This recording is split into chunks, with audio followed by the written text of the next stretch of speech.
If you are looking for a wedding podcast that's not just fun but goes a little deep, then you have found it.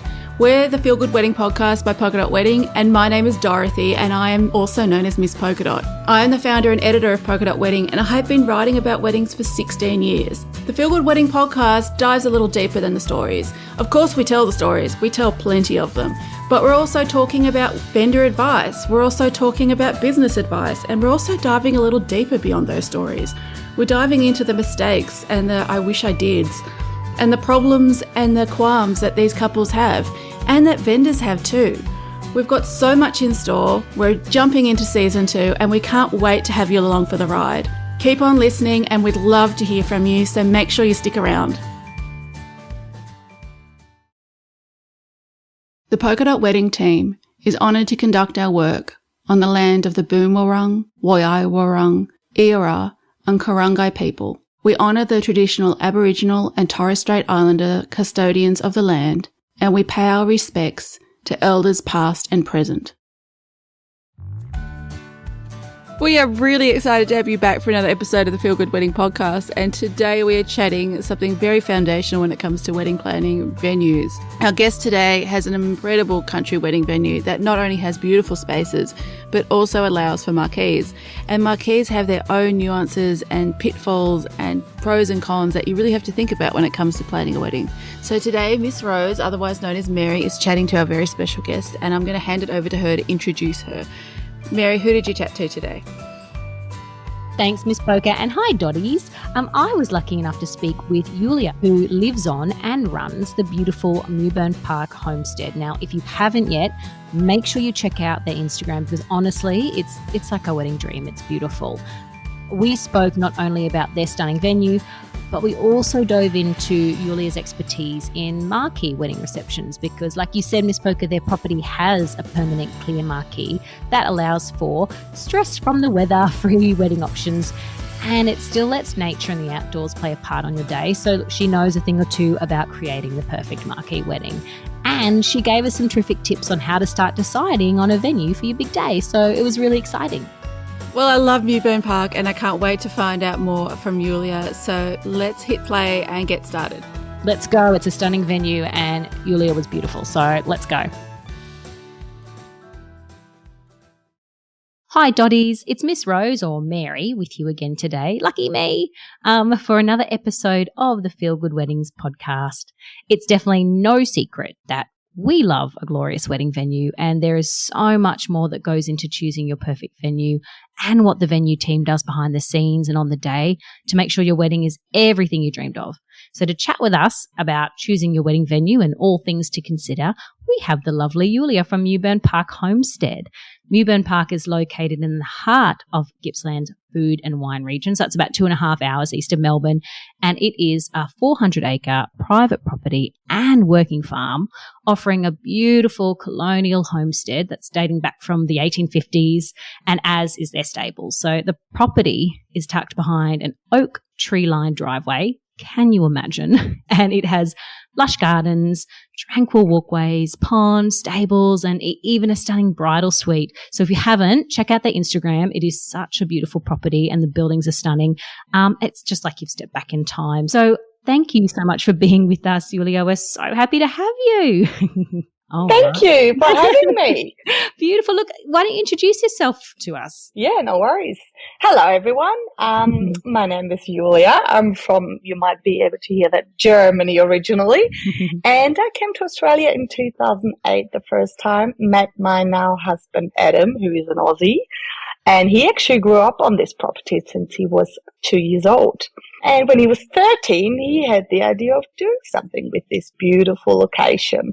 So when we met, we started talking about it and started dreaming about it. But I had to drag him to Germany first, meet my family and friends, learn German. Then we got married there. And yeah, of course. And then had to get married here. And in 2016, we started our dream of Mewburn Park wedding and events. Yeah, we've got 2 kids and a dog. So that's beautiful. That's wonderful. Oh, look, we'd love you to create a picture of Mewburn Park for us. Would you describe the property for us? Tell us all about it. Yeah, you've actually summed it up pretty well in your little intro. So yeah, Mewburn Park is actually one of the oldest double brick buildings in Victoria, so homesteads to be precise. And yeah, that's back to the colonial stages. So yeah, it was meant to be like a massive mansion, but that didn't happen. But it has beautiful grounds, like the moment you drive in, you sort of have this driveway, and on the right side you have like a creek and the ducks are swimming on there, and then you enter the property and there's lush gardens, and homesteads always have a palm, of course. We also have a 10-meter prickly pear, and yeah, lots of waterways, ponds and little creeks. And then probably most iconic part of Mewburn Park is the old brick stables. Back then they had horses here, and one of them is called Starlight, I believe, was even winning the Caulfield Cup at some stage. Don't ask me the details of that, though. Yeah. But it is a beautiful old brick building, and actually quite often I find, everyone takes a photo in front of it.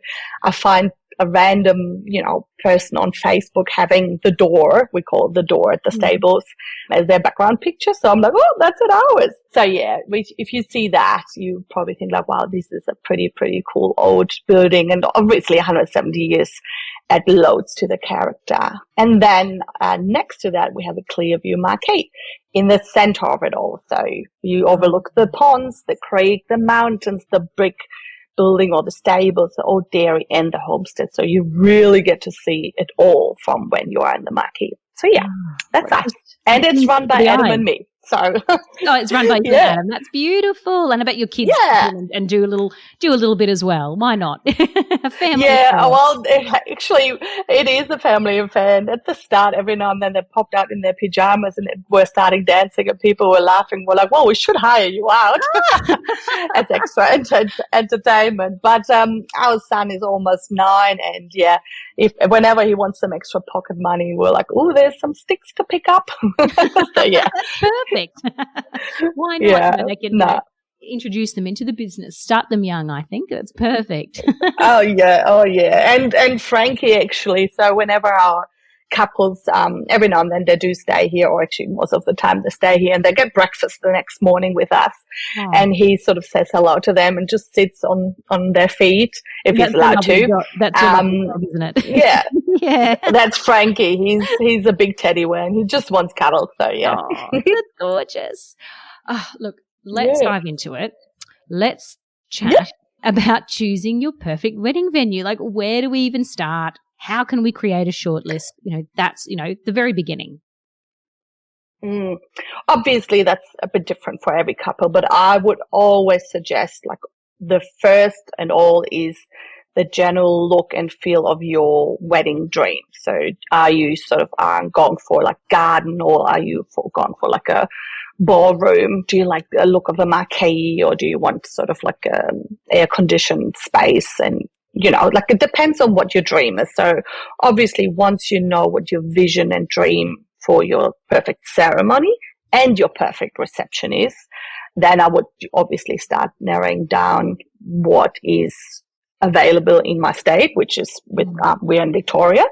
And from there, then probably you need to look a little bit at your budget and your guest list, because sometimes the guest list does determine the budget also a little bit, because more people, more food and drinks and whatnot. So once you've done these three, I think it's the vision and dream of, where you see yourself with your ceremony and reception, and then your guest list and your budget. From there, you can then pretty quickly narrow it down to what's available. And then for some, having, a venue close by is an option or important. And for some, they actually want to take everyone away for a weekend. So yeah, that really, I think once you've done those 4, I would then probably, check on the budget and the cost matching the venue, and maybe get your first 3 ones in and then start looking at them. Otherwise, it's a little bit like with a wedding dress shopping. You've just got to check. There's so much out there. Yes. I would just, it's like, I always actually say it's almost like an interview. That sounds so, stiff and all that, but it's not. It's really just sort of getting the feelers out there, because every venue does it different, and there's so much to consider from there, once you meet them, I think you can then see what are their extra inclusions. That's another really, really important things. And then also, how do I click with them? How does it feel if I'm there? Can I envision myself? I do every viewing I'm doing. Like sometimes you can really see like the couple, they're getting excited and they sort of start jiggling their shoulders. Aww. That means they can see themselves there. Yeah, it's the nicest thing to watch. Yeah. So I think you need to sort of like actually look at it. And sometimes it's just the first one you need to, it's a test run really. Yeah. But yeah, I would go from there really. And you touched on, and something that quite a few vendors say to us a fair bit, which so I'm going to reiterate it because I think it's so important, is connecting with the people who are, whether they're a vendor, which is your photographer or your caterer or, your dress designer or suit designer and your wedding venue team, it's very, very important to click with them, to have a bit of vibe and a bit of flow back and forth and know that, they're going to see your vision and that you feel really comfortable, speaking to them about it. I think that's something that, as we, have spoken to vendors and especially, anyone through our podcast, that's such a constant message that, if you click with your wedding vendor, you're going to have such a more exciting time of planning and then on the day. I think that's a really great one to reiterate. And I think you sort of said, the kind of the three sort of main important things when choosing a venue, can you see yourself there and how do you feel there? Is it the look you're after? How many guests you're having and your budget? So that, I was going to say, what are the most important things you should consider? But I think you've sort of wrapped that up and said, this is where I'd start. Like these are the things I'd start with and are pretty important. Do you think there's anything else that, couples forget in terms of how important certain things are when choosing a venue? Is there anything that, you tend to reiterate for customers and couples coming through that they hadn't thought of? I think first of all, I sort of like I actually, when I do my viewings, I go through them and show them how a wedding day can be run. I'm not only talking about like numbers and dates and all that. So, and particularly with our venue, like everyone does it a bit different, but we are sort of like, we're also quite flexible. So we allow them to have their ceremony almost anywhere on the property. But that means that there's a few different options. The bar is set up always specifically for each couple. So I walk them through like the grounds and the property, obviously, and then I show them some photos. We've got some photo albums here from lovely photographers. They left them here and explain all the little bits and pieces and guide them. So I think another really, really important thing is, so that goes back to clicking, I guess, or the right vibe. And I 100% agree with you and all my colleagues who have already talked to you about this. This is so important that you sort of are on the same wavelength, I guess, or maybe may it be visually or for the atmosphere. And, like, obviously, like, you want to, like, just, if you're working someone, you're employed at a corporate company, you want to, get along with your colleagues and have a good working environment, then you're actually more productive. So it's the same thing, really, at a wedding. Like, I don't want to say the happier everyone's professional, we all do our job, but you sort of kind of want to click with the right person. So and you want to have fun. Exactly, you want to have fun. Like a wedding should be fun. I get to that later. I really wanted to talk to you about that, but I'll do that later. Yeah. But yeah, sort of like, I love to chat to the parents and the grandparents and nanas and pops and all that. Not only the couple. So when we do our viewing, sort of, it's my chance to get to know them and their chance to get to know me and the way we operate. And we're super transparent with that.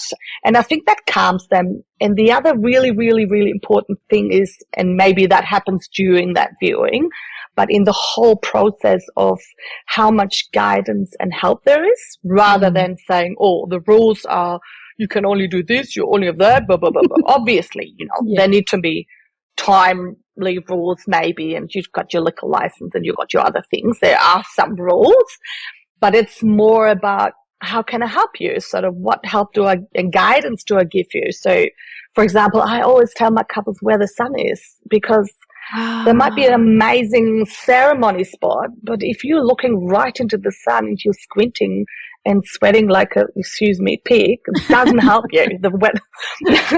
And, like I had lots of chats with wedding photographers, and they always say, oh, that works and that doesn't work and blah, blah, blah. So I try to give them that already in the viewing so they can factor that all in.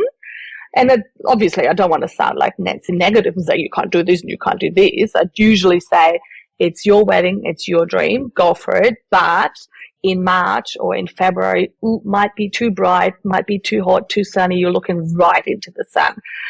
And with all of that, I do think one really important thing is how much guidance, because most of the time they never have done that before.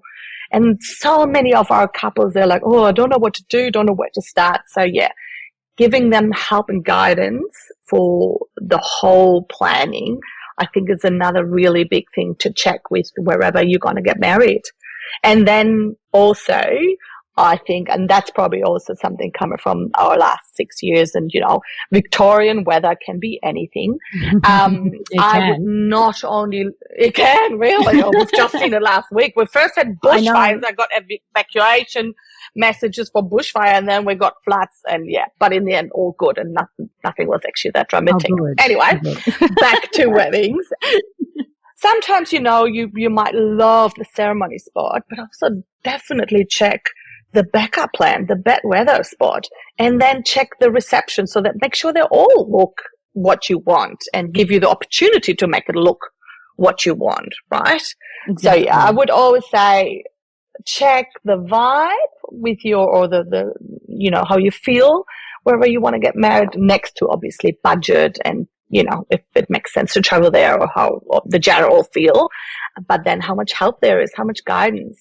Yeah, I think that is all real important. Your property, your venue, you're there every day, exactly, like you said, where the sun is going to set, what the weather is generally, thank you, Victoria, what the weather is generally going to be like at any certain time, whatever season, you've done this so many times. And I think that's the same for so many venues that, if couples actually, take the time to see a venue, which many will do, which I agree is so important, but it's also then speaking with the person who is taking you through the venue and actually getting their thoughts and their ideas. And, like you said, it is the couple's wedding. They can do what they want.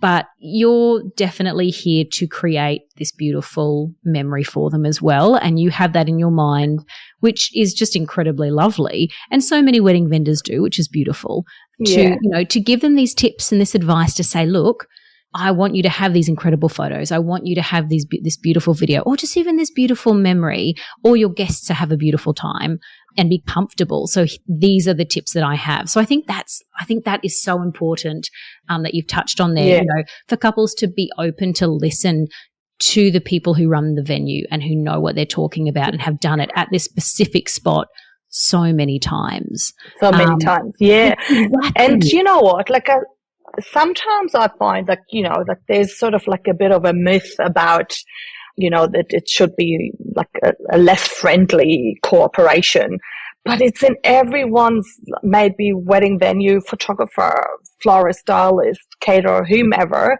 celebrant. It's in everyone's interest to make this wedding the best wedding, because like I say that there's no, I don't want to even say the word, but it's not like, I'm your enemy. I'm actually your best friend on the day, or not best friend, but I'm your sort of go-to person. And I don't want anyone to leave the property and say something negative. So it's in my own interest that it's all running smoothly and best. And I'm 100% sure that my colleagues are similar. It doesn't matter which industry you are. Everyone, does weddings, because weddings are high pressure, but they do them because they actually like them.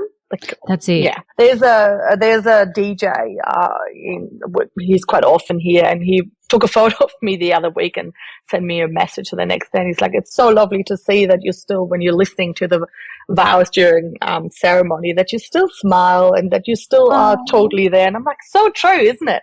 Oh, and that's beautiful. I watch it is, but it's not, it's just I watch so many others, like videographers and photographers, and they're still totally there after years and years being in the industry. So yeah, I think everyone is actually wanting to make it the best day for each couple. So I think please trust us. Yeah, exactly. No, well, that's it. You know, that's what you're in the wedding industry because you love it. You love, you love creating this incredible memory for these couples. You know, I think trust is a really important part of that, and you know, trusting that we're here with your best interest at heart, and that means that our best interests will follow.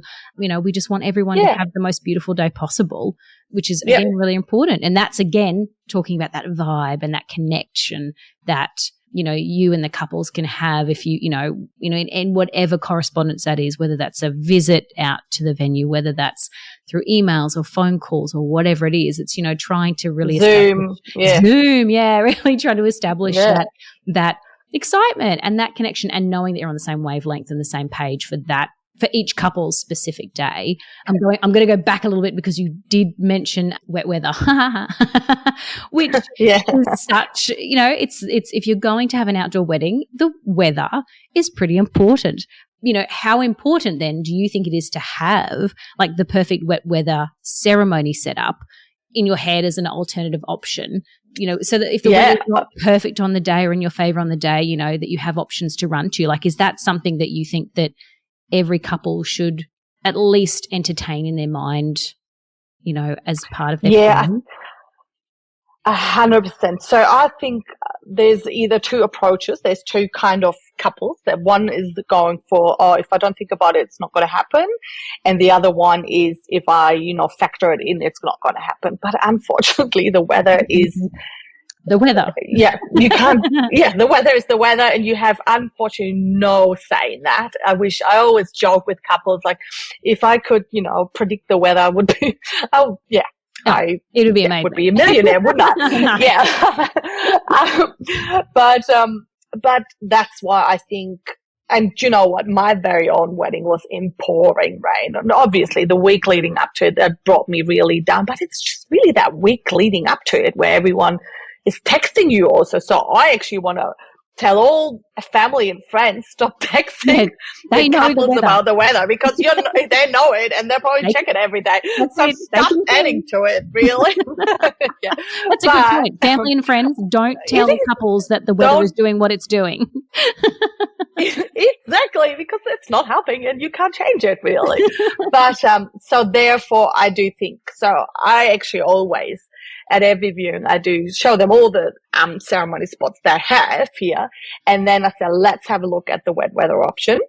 And in our case, we do have, we call it the farmer shed, and it's a really pimped up shed with and we actually bought a couple of trees and put it in the shed so it feels like the garden. Because obviously we know that, the majority of our couples, they come for the gardens and the stables and all that. So they feel like they're missing out of it, fair enough.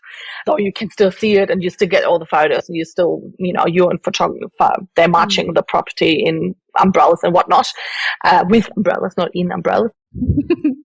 So we brought a few trees in there and we painted it all white. So it's actually is a quite nice sort of, it's still a shed, a bit rustic, but pimped up with some white bits and pieces. But I'm sure like loads of venues venues have a bad weather backup plan. I just want everyone to put the same dreamy picture of their ceremony they have in, let's say, good weather in their head about the bad weather one. So make that the most gorgeous ceremony look. And, maybe discuss with your florist stylist, okay, if we know 2 days or the week leading up to the wedding, it's going to be crap and it's going to be pouring rain. It's not a 50-50 chance. It's actually like 80%, 5 million. Yeah, it's going to happen. Can we have a backup plan for like candles, and just add like candles and make it more, like really intimate, romantic looking? And so many times, like when we look at our option, obviously there's no one dressed up there. It's all like blank. There's no music. There's no food. There's no light, no floor.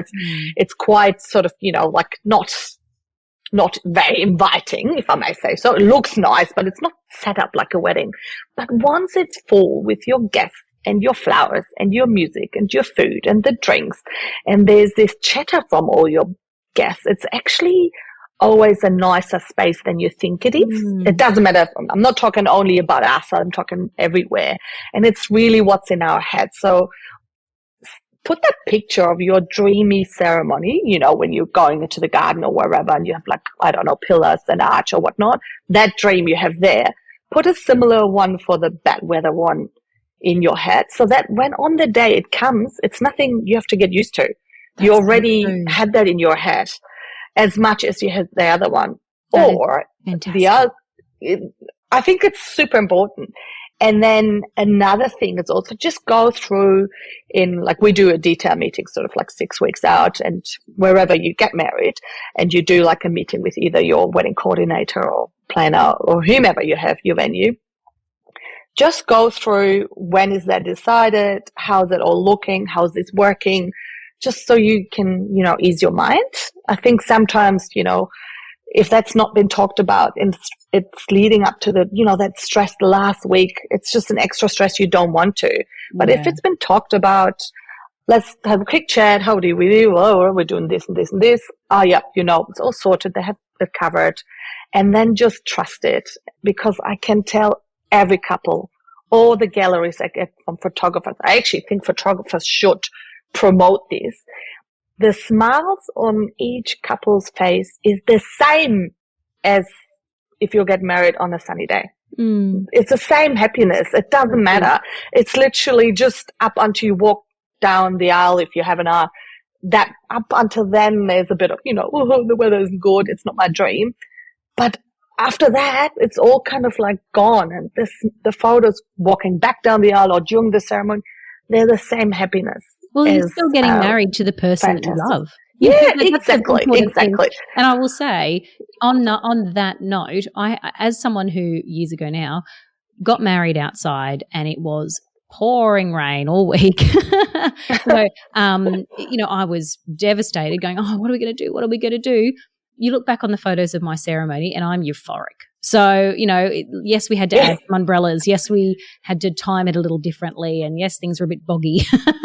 But I was so happy, and you would never have known that I was stressing. No, you know, and I think though, had I put some thought, a bit more thought into what my wet weather plan might look like, then there would possibly be less stress that week leading up to it. And I just think that is such a good point you make about saying, okay, this is my dream ceremony spot, but if on the day that this is just not a possibility, what are my other options, and how can we make that option just as dreamy so that I am not sad about it, I'm not stressing about it, I'm actually looking forward to how that's going to look. I'm happy with either option. I think that's incredibly important and such good advice, because the last thing you want, again, speaking from experience, is feeling really stressed and sad right before this incredibly beautiful special day. And I have to say, for anyone listening, please go and check out the Mewburn Park Instagram page, because I'm just doing a scroll here and I have found photos of couples getting married in the shed. And oh my goodness, literally you said it, there are trees in the shed. It looks like a woodland little forest in a shed.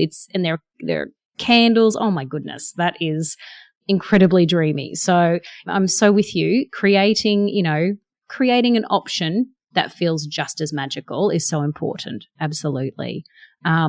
And look, speaking of magical spots, you know, you also have the stables and your garden and a beautiful, massive marquee. You know, what are the advantages of having your reception in a marquee? Well, in our case, that you can take the surroundings in. Yeah. So I think that was actually the original why we came up with a clear view marquee. There's also, you know, marquee and clear view. So marquee with like a white roof, then you can't see the sky, but you've got lots of shade. Or in our case, it's all clear view. And we've done that because we wanted everyone to be able all night, well, I guess depending on the time of the year, to be able to take in the outside and bring it kind of like inside. And then I have to say, when the twilight or the golden hour sets in, I live on the property. I see it every day, and I'm in that marquee quite a lot. I still love it. Those pastel colours in the sky and some birds flying over it and the festoon lights and the fairy lights. I still totally love it. So yeah, that's something really magical in a clear view marquee, that you are able to enjoy the outside whilst you're inside. And then in general with marquees, yeah, they are, I guess, a really, it's quite often used, that phrase, but with a marquee, it definitely is, it's a blank canvas. So it's given you shelter if you wanted it or if you need it, because, back to Victorian weather, But it also lets you create and decorate and style it any way you want it. And, if you are a native flower fan, if you're roses, if you're elaborate, if you're minimalistic, if you're whatever you are, it's just literally the blank canvas where, it doesn't sort of have like a very specific look, because, that's up to you to fill it then. And the other thing is probably that it's kind of like a safe way to feel like you have an outdoor wedding, but you are still protected. So may it be a couple of drizzly spots or even rain from, up above you, or sometimes, that's another thing in I don't know, is that specific to Victoria? I don't know, but wind, then we, for example, we're sort of like, we're that song, what's it said, the Wiggles? I don't know, open, shut them, open, shut them. So with the marquee, we're sort of like monitoring the weather and sort of, if it's a bit breezy from one side, then we might close that side off, but keep the other side open. If we can, ideally, we obviously have it all open. If the weather's not in our favor, we have it shut, but you still feel like you are in the outdoors. So I guess for the lovers of that, then that is the right option. And you get the breezy, like on like a beautiful balmy eve. It's just magical, really, because you're covered, but you're still in the outside. Yeah. Whoever invented clear marquees, oh my goodness, like, thank you. Yeah. Because honestly, you're right. It's the perfect, it really is the perfect choice, because especially if you just go, I really want an outdoor reception, but I really just don't want to stress about the weather like that. I want to take that off my plate completely. This is the perfect option for that. Yet you're right. You still get nature, all around you. And like you said, you can lift up the sides, if the weather's all fine and all of that sort of thing, there's still ways to, still have it outside, but you are protected. Do you think that there, are any cons about having a marquee wedding? Like, things that you have to think about, like a hot summer day or anything else that might be? Oh, yeah. Absolutely. Yes. So there is tricks. You just need to know how to work it, really. Heat is a massive thing, because at the end of the day, it's like a greenhouse. It's true. Whilst the sun is coming through that roof, it has a bit of a magnifying glass effect. So you just need to be able to work that. So with us, we kind of like suggest to everyone, especially in like December, January, February, do not put flowers or candles in too early. Most of our couples anyway have a floor stylist, so that's up to them. Then same with glassware and cutlery, crockery, because they just get hot. So it can't be, 6 hours in there before anyone rocks up. And there are tricks with that. Like we, for example, have a shade cloth we can put on top to give a bit of shade. And then obviously fans or air cons or heaters or whatever you need for any kind of season. But yeah, that's probably the con, is the heat. So flowers and candles, they don't necessarily like the marquee during lunchtime. Yeah, fair call. But I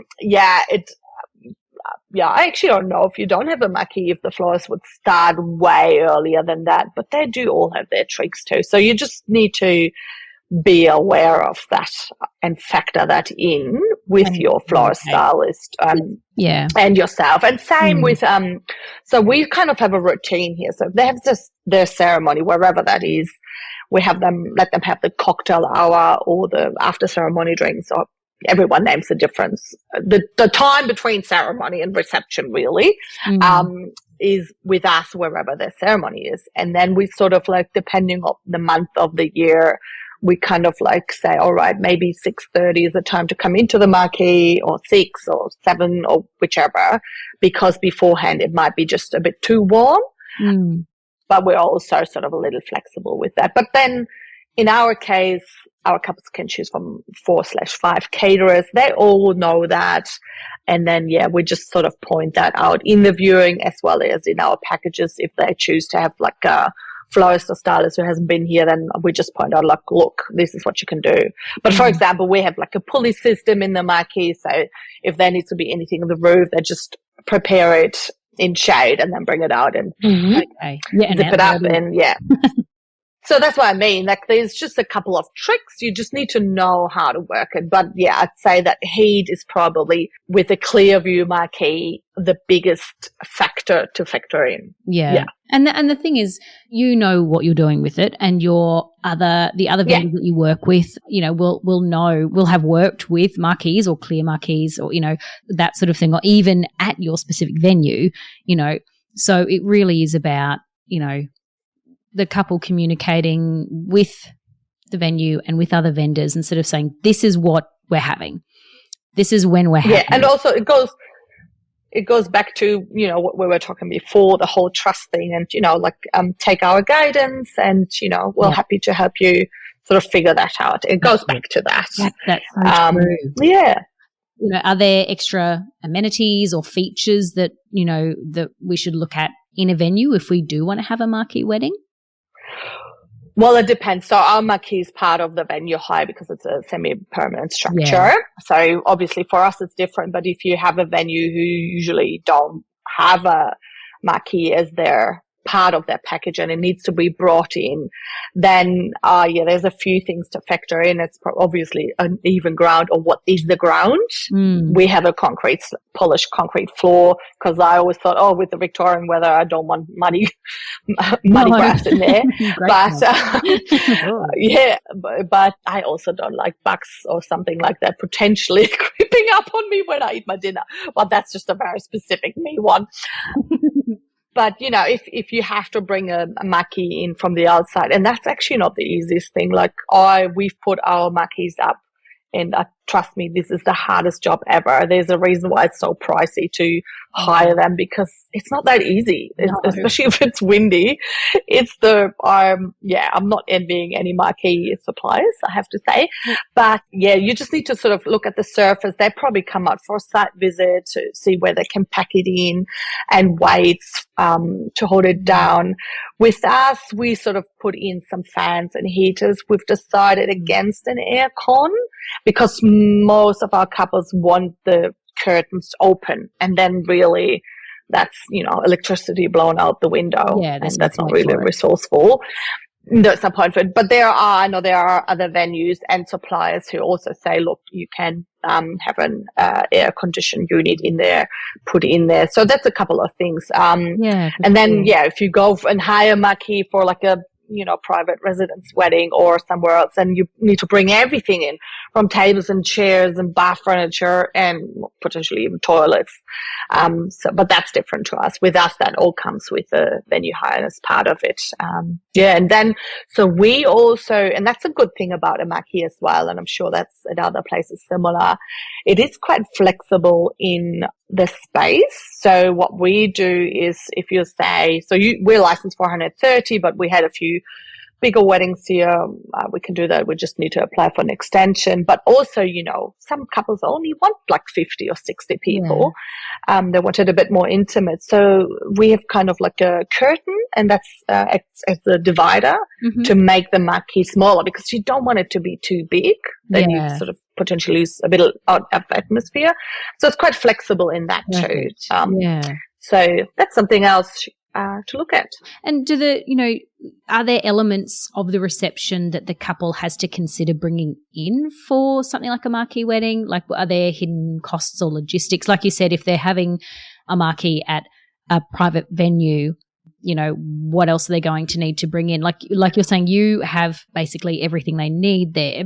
But if you're bringing in a marquee somewhere else, do you think it's more costly? Are there more logistics around it? Is it something that couples should really think about?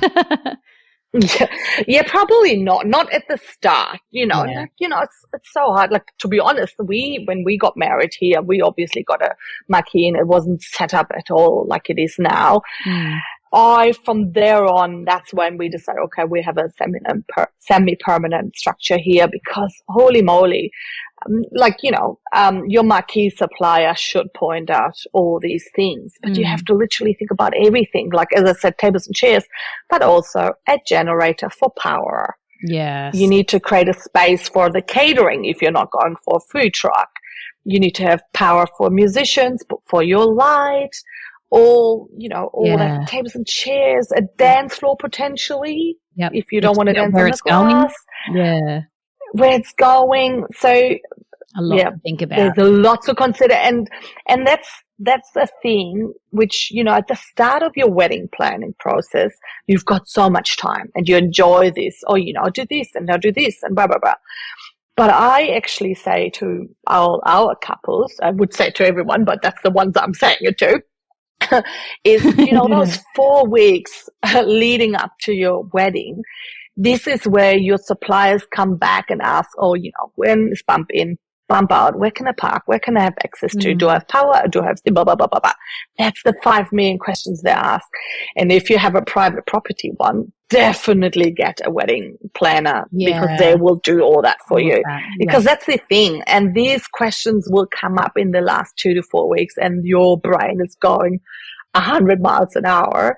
Rubbish removal, rubbish bins. How do we get, rid of the rubbish and alcohol brought out there? This is like loads to think about. And I'm not saying don't do it. Like, if you have a property, or, how many parents have a beautiful property, go and do it. Just be mindful of. Yeah. Just know that there is a lot to consider. It's not only, 18 months out thinking, we organize a marquee, we've done that. I've been there. Yeah. And then, oh my God, I remember picking up, bottles and whatnot days after. Yeah. So I'm speaking from experience. Yeah. I've been there, done that, and here we are trying to sort of make it a little easier. And that's, that's always the way. If you book a venue, doesn't matter if they have a marquee or a room or whatnot, they look after all of that. And that's part of the venue hire, rubbish removal, getting the alcohol there, fridges, power, all that kind of stuff. Yeah, which is amazing, which is incredible. Like you were saying, about that sort of month leading up, you're going to have, vendors reaching out to you and asking about the actual coordination and everything on the day. What do you think couples have to think about with that vendor coordination when it comes to making sure that, their venue can accommodate their vendors? Like, obviously for, you guys, you have, plenty of space and vendors that you work with. But, for couples who don't necessarily have that, how can they make sure that a venue can accommodate their other vendors, or how they can communicate with them? So I would how about I split it up? So I talk about how we do it, and that might help someone. Yep. And then I think I could maybe suggest how you could do it if it's not here. So with us, as I said before, we're doing they get like a, helpful, welcome pack, PDF once they're booked with us. So in that's already loads of information. And then I do my 6 weeks out meeting. And then I'll go through all the suppliers and all the vendors and all the, so, you not only you find the numbers, where you get married, are you having whatever long games, how do you arrive, do you have a first look, go through ceremony, cocktail hour, and reception. I go through everything, all the suppliers, and then that point out a few things. Then with us, they get also, like, when they book with us, they get an email with links, and I just suggest a couple of suppliers, and that's a very extensive list, because I do 100% believe in you need to pick someone which is not on your budget. That's an important factor, but also really you click with. We talked about that. And, sometimes someone doesn't want a male, someone doesn't want a woman, or whatever, or acoustic and not DJ, or however. Everyone has different visions and dreams, and exactly. So I give them an extensive list. I don't get anything out of that. Besides that, I do say, look, sometimes it's worth taking 1 or 2 people off that list just because they've been here. They know how to work the grounds. They know where to park. They know what to do. And before they contact you, they probably contact me.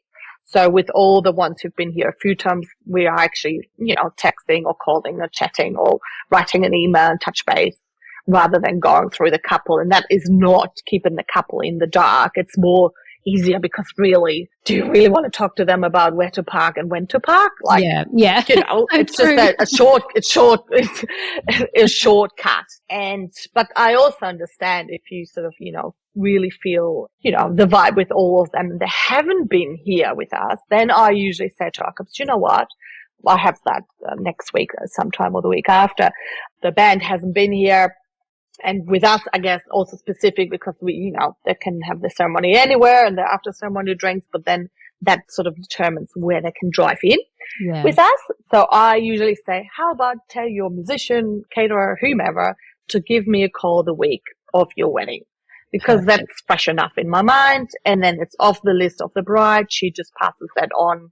Here we go. But then in general, we also supply like a run sheet with an overview of suppliers, which they sometimes do themselves, an Excel sheet, or they use ours or whichever. And that helps, keeps an overview of everyone involved. And, you know, then suppliers could talk, like sometimes videographer and photographer talk to each other beforehand or whatnot. If you're not getting married here, I would definitely reach out to your vendors well ahead and just say, oh, you know, have a list of them, do that run sheet of, you know, company name, my person, you know, sometimes it's an agency, has many DJs. Okay, which DJ do I have? What's his mobile phone number? What time does he arrive? And then do share that with everyone.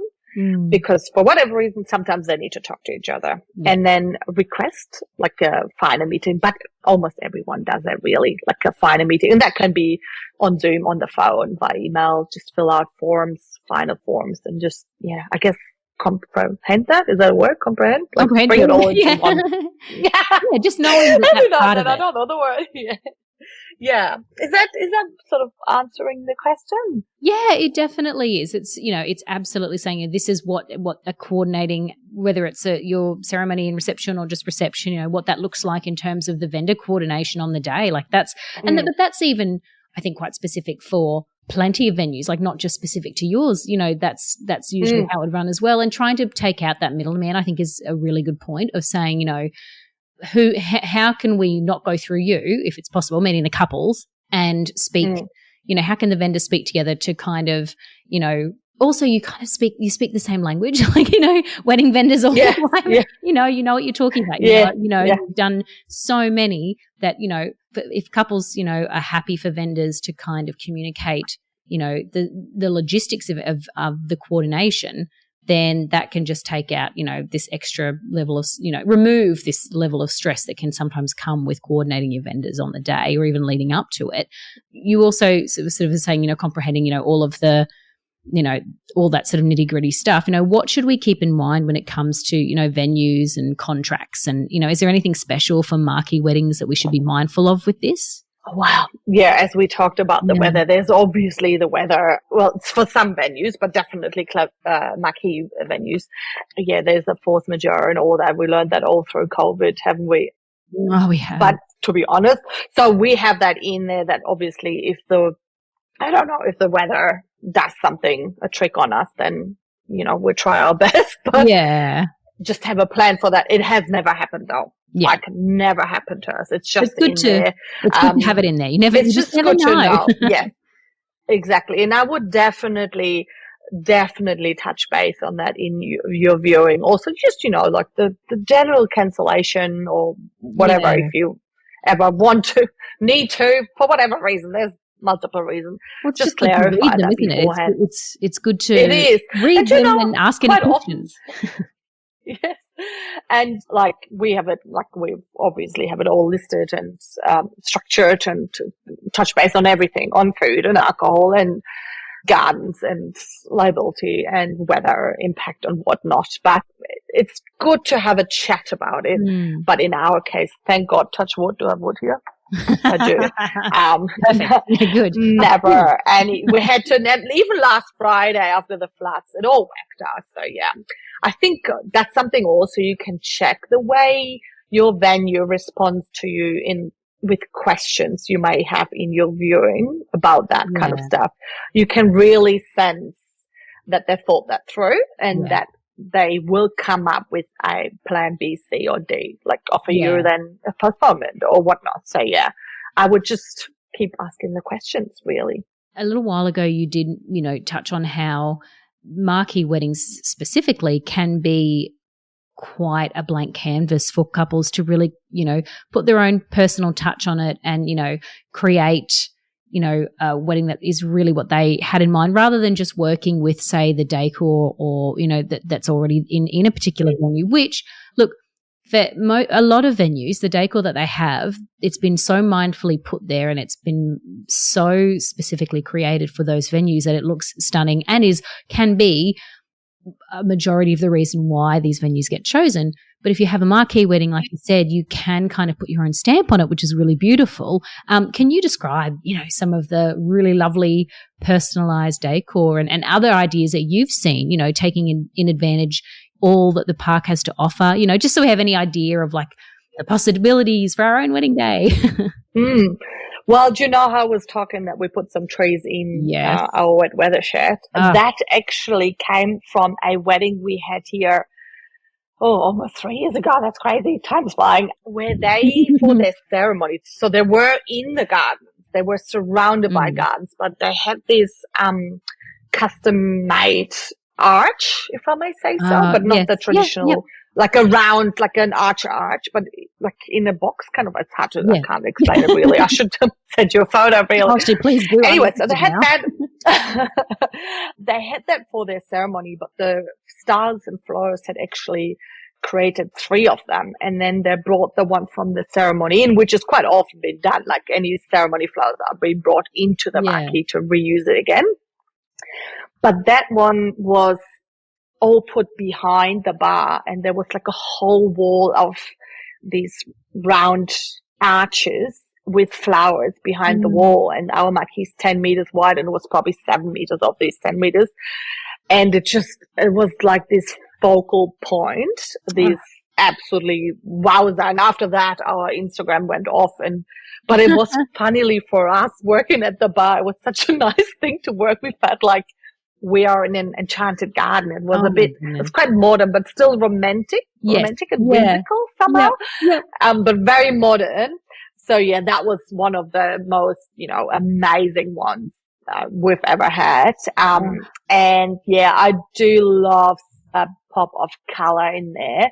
That was this year, wedding just after Valentine's Day, and that's really shows that there is no rules, and just do what you want, really, what means something to you. So it was bride and groom.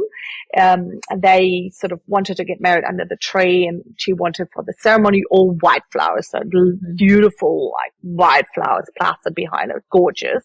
But then in the marquee, she's like, let's play with Valentine's Day. And it was all red and pinks and so much fun. Like from, stationery to the candles, the flowers, and there was everything. And then she had like a sofa, couch with like, the pink love heart glass. And you just played Valentine's in a really cool way. And it was so much fun. There has been so much colour, which is, look, there's something really incredible, and very striking about, your sort of minimalistic colours, really elegant, your whites and the neutrals and that sort of thing. They're just so soft and beautiful. But we love a bit of colour here at Polka Dot Wedding. We do. It like we really, really do. And so seeing all this colour come through is really, really fun. It's just so lovely. It is. And you know what? I had a few detail meetings on the weekend, and all my 3 couples, they originally had like more wide and neutral tone, because I caught up with the stylist. She came out here. So see, that can also be done. Like quite often with 3 really stylists in the area, they said, you know what, can I join you for that meeting? I'm like, yeah, go for it. And it makes it so much easier because we're all literally on the same page. Sorry. No, you're right. Yeah, so they had all perfect. Neutral and white tones, and then they all changed to color, all different. And we were like, oh yeah, this is fun. But like we also had some of the most elegant, gorgeous looking white weddings, yes, and I love them as much. One of them had sort of like created like a grand entrance to the marquee. So the arch, it was again like one of those round archy things used from the ceremony to put next to the marquee as an entrance. So everyone came through that, and that was pretty cool. Oh, and another one put it over everything, all her ceremony flowers, into like a cake station. The cake, they cut it under the arch, and there was sort of like surrounded by flowers. I think I've never seen such a gorgeous cake cutting scenario. It's surrounded by flowers. That's the dream, isn't it? Like that's It is. So there's so many things, but that's probably where you know, if you are looking for that wow factor or that special, there's so many options.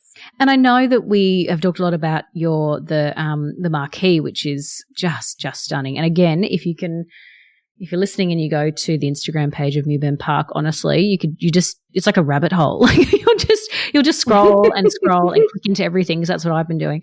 Thank you. You're welcome. I can also see the beautiful stables. Now, the stables, from what I'm seeing, you know, there are a lot of ceremonies that happen there. Do you ever have any smaller receptions set up at the stables? We did, actually, and we're about to have another one, and I'm so excited. So, when we started, probably our, fifth wedding was there, and it was amazing. With that, you kind of just need to factor in the weather. So you have to have a plan. So with that, it's kind of, I think why it has stopped being out there is more that I think that couples feel a little bit overwhelming planning both scenarios on their own if they don't have a coordinator or planner or stylist. But we had one big one over there. With that, you just need to factor in, the weather. If it doesn't work, then, you've got the marquee anyway. But when you're over there, the only requirement we do have is a dance floor, because need to be put on top. Otherwise, the grass is ruined. And then what do I do with the next week's couple? Yeah, exactly. But that's ours.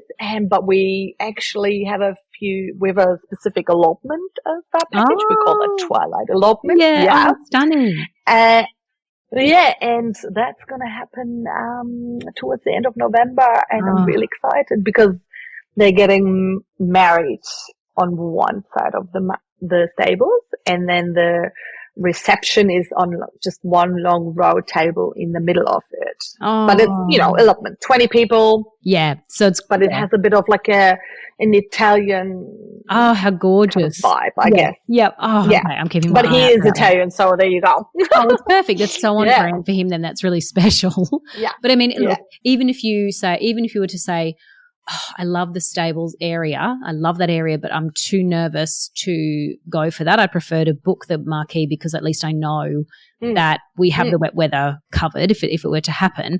But I can see as well, there are stunning photos, twilight photos of couples with the festoon lights there. Yeah.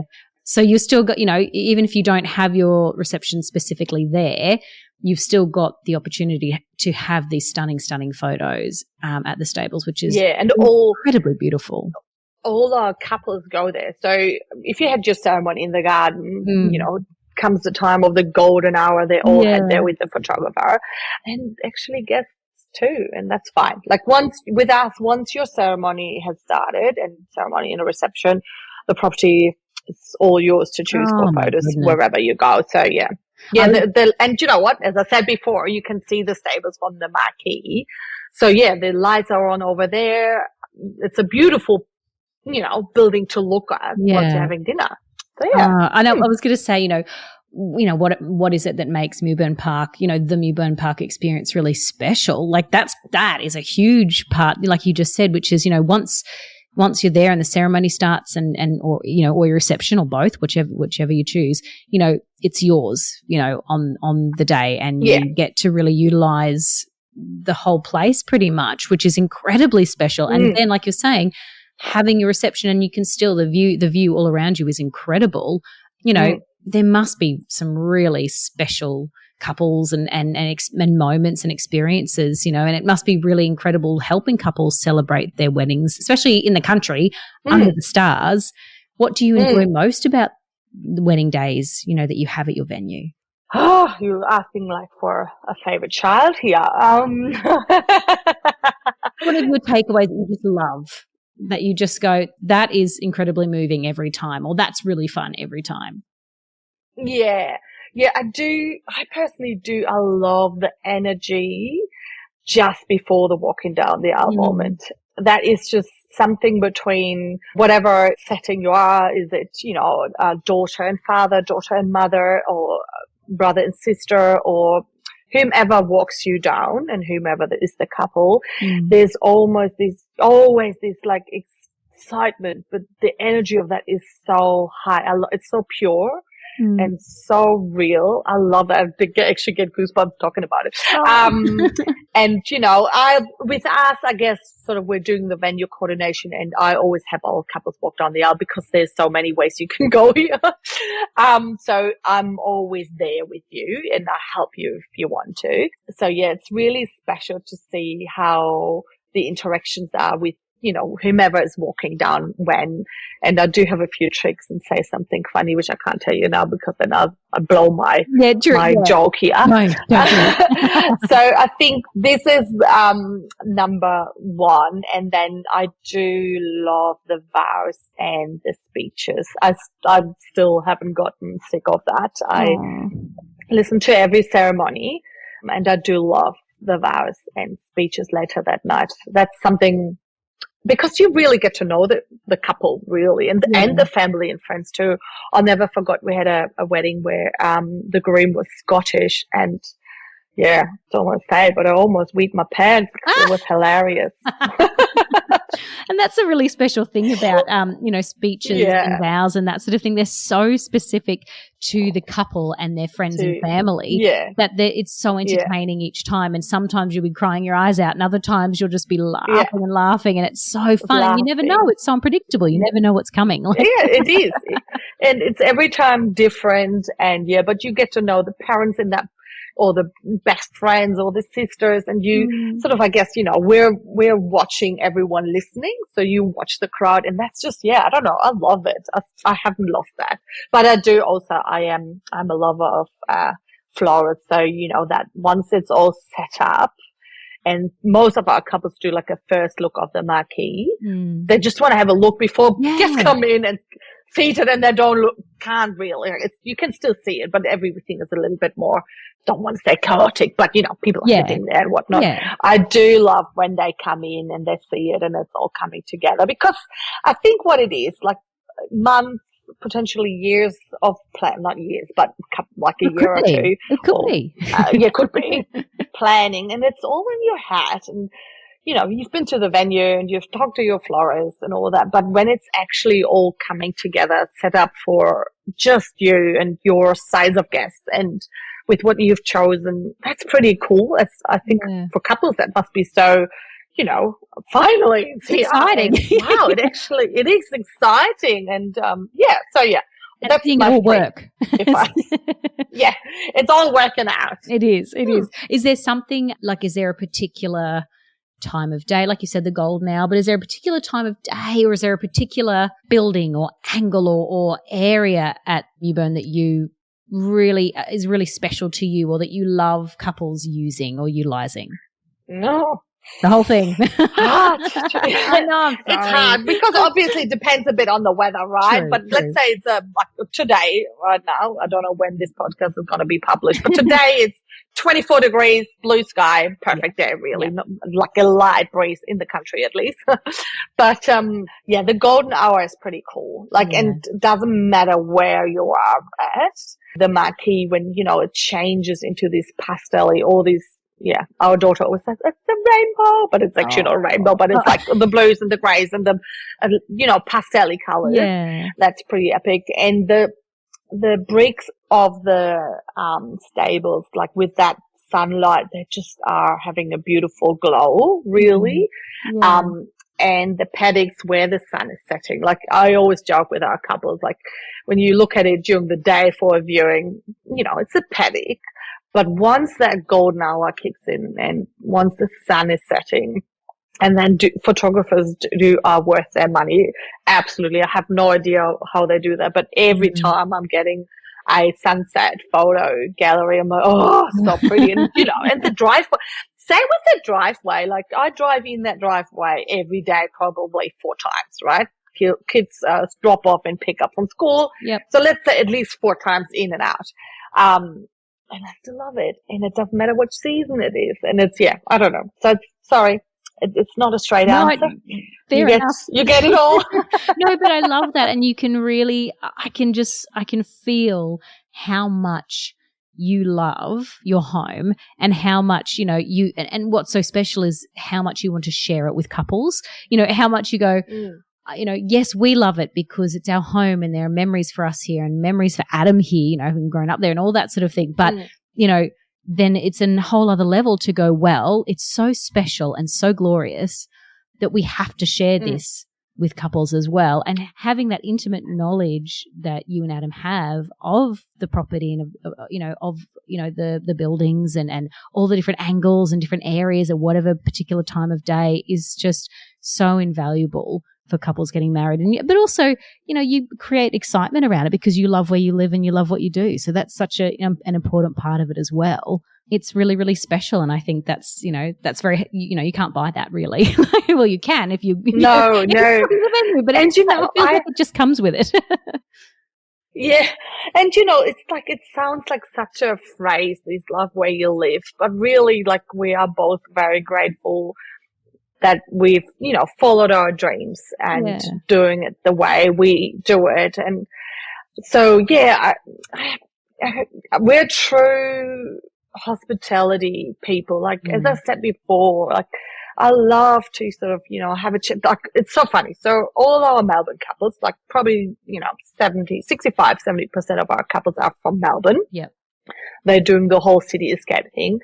And it's so funny because they must kind of when they tell their guests, oh, we're getting married in Mafra, they must get a bit of oh, where's that? Where's Mafra? Yeah. Yep, Mafra is in Gippsland, 2.5 hours out of Melbourne. I just keep driving. But then it's every time the same when we sort of welcome people at the gate where they then have to go either to the stables or the garden. They come in, they're like, ooh, okay, after that driveway, and now going into here, oh, we understand. Then you naturally start talking to them because they're like, oh, and there's always an uncle or a grandfather who wants to talk about the stables or the homestead, and then we easily get into a conversation with them because, and again, we're sort of these not old school, but the true hospitality people. Adam actually studied hospitality management. My parents had a catering company. So I think we both grew up with this, it's in our blood really. And, it starts the conversation easily. And, one of our toilets, so we've got 5 toilets and they're all different. And one of them, I'm a graphic designer by trade, so I had to do something funny. So one of them is, we call it the history toilet. So it's plastered with pictures and information on the history. And I swear to God, by 9 or 10 o'clock that night, every night of a wedding, people come out of their toilet and they start talking about it. And they're like, oh, did you see that? And have you heard this? Oh, it's 1842. So it's, and then if they haven't talked to us before, then definitely they're coming up to the bar and having a chat to us. Yeah. That's fantastic. That's awesome. So, that's a bit of fun, isn't it? It's not just, it's one thing to have this incredibly, epic, property, but then to, inject that bit of fun so that you can, have these chats with, with the guests or, a couple or anything like that. That's really fun. But you know what I think is, something really, really special. And I've picked up on this, the whole time we've been chatting is that, you do love where you live and you love what you do. And I just think that that love and that passion, that just permeates walls and spaces and people. And so, couples wanting to book somewhere for their wedding, which is meant to be the most loved up day of their life, wanting to book somewhere that just feels like it's full of love and it's warm and inviting and exciting. That's something that's it's hard to teach and you don't have to teach it if you're living there and loving it. So that's really, really exciting and it's beautiful. Do you have any sort of last bits of advice around wedding venues or marquee weddings for couples specifically looking at planning a marquee wedding? That had their heart set on it, anything that's popped up, you go, oh, I need to make sure I mention that because it's really important. I think I think you said it. One is specifically, one is maybe a marquee one. So I think if your dream is a marquee wedding, wherever you go, don't book too late. I would then try to pick the right month and time of the year for you. Okay. So I'm just saying that. I'm leaving it as that is. Yep. And the other thing, no, not really. I think I've, went through the free ones, obviously vibe, budget, and general look and feel. And if you go and visit and all your must-haves are answered and all your questions and worries, you feel like you're looked after with that. And if you actually can, in your head, seeing you get married there, then don't let, something, stop you from that. That may be, and I'm sounding such a salesperson now, but no, but I know what you mean. Quite often we hear, we want to make our guests happy. We don't want our guests to travel. We don't want our guests to take a day off for whichever midweek wedding or whatnot. But I can tell you from all the guests I've been talking about, or loads of them, not all of them, but loads of them, they're all happy. They're invited to your wedding. They're all happy to do their travel or take a day off. It's a good excuse to take a day off. It is. Get free food and drinks. It is. And dress up. Yeah. So sometimes I do find that couples are too worried to please not only parents or family that, guests as well. And obviously sometimes it is the way it is. If you've got really old grandparents and then that's fair enough that you want to make sure that they're comfortable and whatnot. But I think that is something I really love to have more of a chat about in the wedding industry. The other thing is I really think there's kind of like a bit of a stigma or like a myth about, that you have to be stressed, that something has to go wrong before your wedding day or on your wedding day. It does not. No. Like I had this conversation only a few weeks ago with a couple. I'm like, you've prepared it all. You've chosen a really great team. They're looking after you. They're all professional. They all know what to do. And that's why you book them. And that's why you're paying them, right? Exactly. Nothing needs to go wrong. And if it feels like it goes way too smooth, another word, don't worry. That's totally fine. That's great. Maybe it is just smooth. Like maybe it is just smooth. Well. Yeah. And maybe, you've just organized it well, or you've found the right people to organize it for you well, or you had a really clear idea of what you want. So yeah, that's kind of like two things I wish there was we are able to talk more about without feeling like I'm telling someone what to do. I don't, but I wish, I could sort of show them somehow magically. I think you could tell it. I think you could say to couples, make sure you're picking things for your day, choosing things for your day that are really specific for what you want. And if that means that there are particular guests that you want to, cater for a bit more, then because it's really important and special for you too, then that's part of it. But make sure you're choosing things based off what you want for the day. And also, you're right, there is a lot of conversation about something's going to go wrong. Something will always go wrong. You can't control it. Just let that, slide off your back, which on one hand is true because there are things that can go wrong. But on the other hand, maybe there won't be. Maybe everything will just run exactly how you've planned it, exactly how you've spoken to your vendors about, and you just get to the end of the day and go, well, that just went off without a hitch. And, there's no point stressing about the things that will go wrong if you just take a little bit of time to, talk to your vendors, have it, sort through it a little bit more, plan for things like wet weather, and then just go, right, I just give over and whatever happens, happens. You're right with the flow. Yeah, go with the exactly. flow. And you know what? I was talking about this cake setup thingy, wasn't I? And that was actually like a last minute thing that stylist she came up with because of the weather. We couldn't have it where the bride wanted it. So in the end, she's like, you know what? I'm going to do this. And everyone came into the Marquee and said, oh my God. Oh my God. And that came up because of something wasn't working because of weather impact or whatnot. But if you trust your suppliers and the bride's like, oh my God, I would have never thought about it. It was so good. Blah, blah, blah, blah. So, silver lining. Sometimes something great comes out of something which doesn't go wrong. But if you've got your major things covered, discussed, and planned for. There you go. You're going to And have at the end, a great as day. you said before, you're going to get a great day, and you're going to marry the love of your life, your soulmate, your partner, That's which you probably fell in love on a rainy day. Oh, yeah, that's Something like beautiful. that. Oh, I just got chills. That was gorgeous. That's what I need on a Wednesday afternoon. Thank you. Oh, that's beautiful. Oh, Yulia, thank you so much. That has just been, it has been so lovely to speak with you. It feels like now I'm dying to come out to Mewburn Park and meet you and, get a feel for the property myself, even though I'm been married for quite a few years now. But thank you so much for giving your advice about wedding venues and your ceremony and your reception, especially marquee receptions, because I think that can be a little bit daunting for couples when they don't know a lot about them or how they work. So that has been really, really invaluable. And we've just absolutely loved having you as part of the Polka Dot family and on our podcast today. So thank you so much. I can only thank you. Thanks for having me. It was fun. I was a little nervous, but no, don't be. That's been lovely. If you would like to find out more about the beautiful Mewburn Park or more about today's episode, head on over to weddingpodcast.com.au. We have all the links over there and, of course, a full written transcript. Now, we keep saying this, but we believe it wholeheartedly that this podcast is built for you. And we want to make sure that what we're producing is what you want to hear. So make sure you leave us a review, send us an email, send us a message, leave us a comment, because we would love to hear from you and we would love to make sure that we're building this with you in mind.